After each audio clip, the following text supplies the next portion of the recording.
So we recently got update 81 in Anime Last Stand, and all the new units of that update had a huge problem with the balancing. But hold on guys, we're gonna step away from the intro real quick because we might have an even huger problem for ALS. Okay, so we're taking a quick detour for some very important news regarding the ALS development team. So to find this, I had to go to the Azure Latch Discord server, not even the ALS server, because for some reason this is not really being talked about in there. But we have an announcement here, an official announcement in the Azure Latch Discord server. This is difficult news to share, but after extended attempts to resolve this privately, the situation is now fully confirmed. Now if you want to read everything right here, I'm not going to read it all word for word because it's a lot, you know. I'm not going to spend the entire video reading a message aloud to you. But to summarize it, right, do you guys remember the game manager Caleb for ALS? And then you might also remember Raito Dev, who doesn't really work on ALS anymore. I believe he moved over to Anime Rangers X quite a while ago. But Raito Dev and Caleb were developers for Boss Studios who lived in the development house in Korea with Brandon. And apparently a few days ago, both of them returned to the UK and have cut off communication for over 41 hours. Which is kind of a crazy development. Caleb and Raito have cut off the development team here, and they have since been deranked in the ALS server. So when I look for the old game manager Caleb here, he is no longer a game manager for ALS, he is now a common chatter level 5. Which is kind of crazy. I don't know if it's like a permanent thing or a temporary thing. I'm more inclined to think this is a permanent thing, because if you go back to the Azure Latch server one more time, if we read the rest of it, which again I don't want to read all of it, but Caleb was apparently mishandling funds and kind of handling development poorly, and then blaming Brandon for stuff like that, which I would believe this is all factual. I don't want to leak anything that was like private between me and developers or whatever, but people would reach out to me for some reason about like ALS wasn't paying them or whatever, and I had no idea. I told them like, hey man, I can't really help you with that, I'm just a YouTuber. But there definitely were some issues with the ALS development team under the old manager. And I think this is factually true, that he is probably mishandling funds. I believe what Boss Studios is saying here. And I don't know, this is kind of a crazy turn of events, because like we no longer have a manager for ALS now. The highest ranking member other than Brandon online right now is Ilinif, which is a developer. I don't know if she'll like take over as the manager or whatever, but kind of a crazy turn of events, man. This could be like 50-50 good or bad. This could be the revival of ALS coming, because Ilinif, I'm not gonna lie, pretty awesome with keeping us in touch in the loop of everything going on with the updates and whatever. ALS has some pretty crazy stuff planned with like rebalancing and nerfing, which is kind of what we're going to talk about in this video. But I wanted to take a detour here and talk about this whole Discord situation, because like ALS Discord no longer has a game manager, which means ALS is going to be kind of looking for a new manager for a while, I think. Or at least something's going to happen to the development team, which is going to either kill ALS entirely or put it into the right direction, which could be awesome. Now for the main point of the video, every unit you see here on my entire team, besides Idle, has been nerfed and balanced in some way. We've got a lot of balance changes coming up, so the future of ALS is actually looking kind of bright. I want to find out what they did here with the units from the last update, and see if they're on the right track. Okay, first up for the balance changes I want to talk about today, we have Black Swordsman Berserker. And this one's a really funny nerf, I think, because if you go through the upgrades here, obviously if you played the game and you know this guy's really OP, you might know that he does 0.85% current HP damage in his Berserk mode, which is very, very OP. It has no cap on how much damage he can do. Infinite damage right here. He still has it. They nerfed him. This is after the nerf for Guts. He still has 0.85% current HP damage.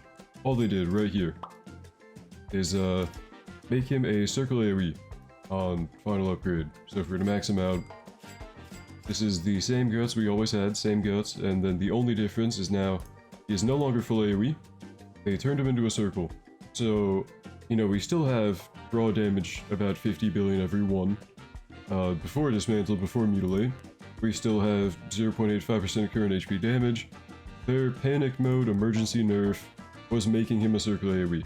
Look man, this is the most I'm going to be like critical of a nerf in this video, because the nerfs overall are pretty good for the game. I'm excited that they're actually trying. I'm glad they're nerfing stuff, okay? But with Guts, it's like, what were we doing? What were we doing? I don't know.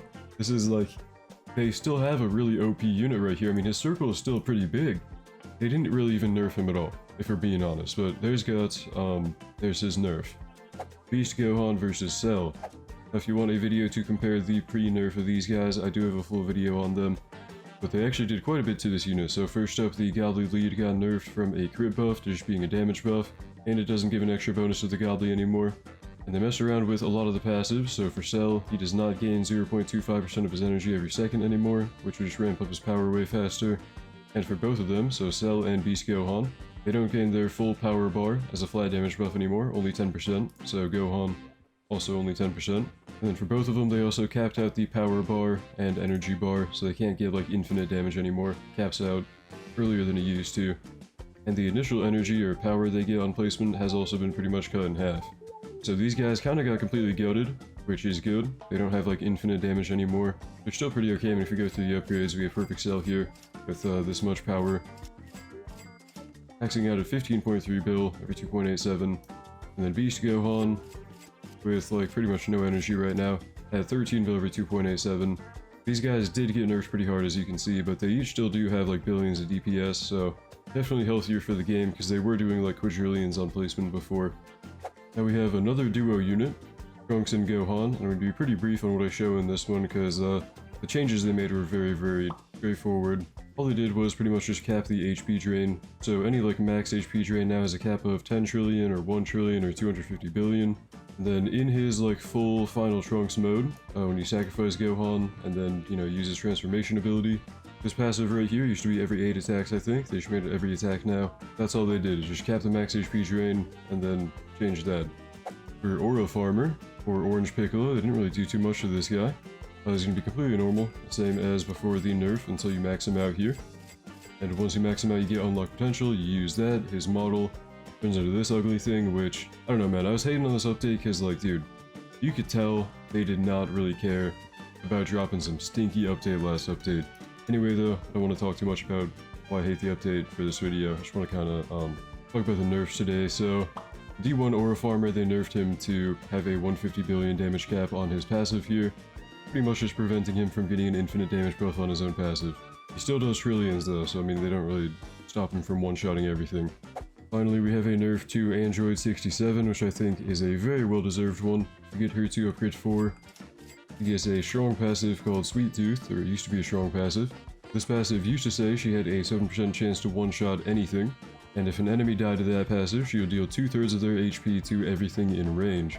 Very OP form of infinite damage. Good thing she got nerfed. Now it only does 100 bill, and then 300 bill, which is really, I mean, still hundreds of billions of damage, but like not compared to infinite scaling. So she got nerfed pretty hard. She is still pretty okay if you run her with the right team to have like a bunch of different DA effects on her. Every unit of this update still is very usable for damage. I mean, they all do like billions anyway. But they're cutting back on infinite damage now, which is pretty cool to see. Well, that's going to be all for the balance changes we've gotten so far. Do you think it's enough to save ALS? I don't know. Personally, I at least like that they're going in the right direction and trying to make the game better, because, I mean, this update was like, you could tell the devs were trying to get a cash grab out of the last update, and I'm hoping they turn it around and start putting in some real effort again. We should also be getting a quality of life update this weekend, so in a couple days I think. Hopefully I'll see you guys again in a couple of days, and I'll be here live on YouTube, as always, but thank you to my channel members for making the video possible. You guys are the best. Thank you for watching. Hope you enjoyed. Hope to see you in the next one. Have a great day.